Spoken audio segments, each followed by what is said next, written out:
Hello YouTube, this is Darkon633. We're back with another Star Wars review. This time we're going to take a look at the Droid Factory C1-10P Chopper, which was released originally at Star Wars Celebration this year, but it was also released via the Disney Park apps, and throughout the year will be available at Disney Park in general. I actually had to get this on eBay due to the fact that I do not live near Disney World or anywhere near the locations, and the fact that the Disney Park apps never had a really big stock of them, so I was never actually able to secure one there. I did pay a little bit above the retail price, which is just around $13 to $14, but it's definitely not the worst what you get in the end, because it's definitely a really nice droid, and out of all the droids released so far, I think this is the most impressive. Anyways, we're going to take a look at the card first. The card has a very vintage collection style card. It says Star Wars with the old logo. C1-10P Chopper. Has a picture chopper there.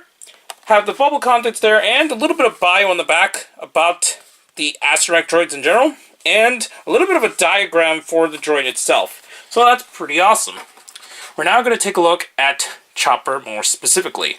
Just as a quick comparison, here is Chopper next to the Hasbro release, and it's, in my opinion, in no comparison. This version is a million times better than what Hasbro has to offer this time around. This one was barely articulated, and since it is released in the Rebels line at the time, and they just repacked it for the 2-pack later on, this in no means is nowhere near what we got in this release. The color is completely off now looking at them side by side, and this one looks like they just popped right out of the animation model. This one, not even close. So we're just going to take a look at the Chopper more closely. Articulation-wise, the little piece on top isn't really articulated, but you can spin it just a slight bit, and it is removable due to the fact that it is Droid Factory compatible. It does have a fully swivel head on top. Each of the arms are articulated in a couple areas, so you can spin it 360. It's got an articulation in the bottom part here, and another articulation at the top, so you can allow Chopper to do a whole bunch of kind of movements that he does in the show with this Astromech arm, so that's pretty cool. He does have full swivels at the shoulders there, and another swivel back and forth in the leg there. He does feature a wheel, which can be removed, which since we're actually going to remove it first, it just holds on via a peg. It's a little hard to pull out, but once you do, you can fully pull it out, and now you could just have a standard Astromech droid as well. It does have wheels at the bottom here too, so you can completely roll it if you wish to. He also features a secondary rocket pod that you can actually plug there, so now you can actually do the whole flight thing if you wish to for display, so that's pretty cool. This one's a little easier to pull out compared to what we see with the other one.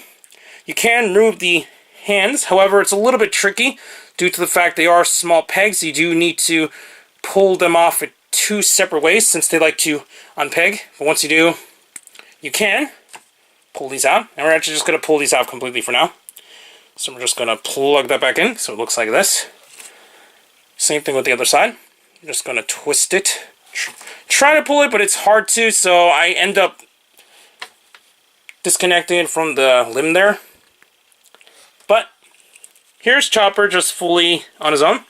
He does have another arm inside, which is a little tricky to get into, but once you do, you can actually make him have this really cool arm as well, which is accurate to the model in the show. Just as a little bit of reference, we will put off the head. As you can see, it does have the ability to be removed and snap back in, since you can actually mix and match it with other Build-A-Droid designs, so that's pretty cool. And what you can also do is remove his old busted replacement leg. And what's cool is that it actually includes an identical leg to the other side. So you can actually have him a fully identical leg if you wish to. Although obviously the one in the show does not have that. So we're just going to plug that back in. And that pretty much covers Chopper on his own.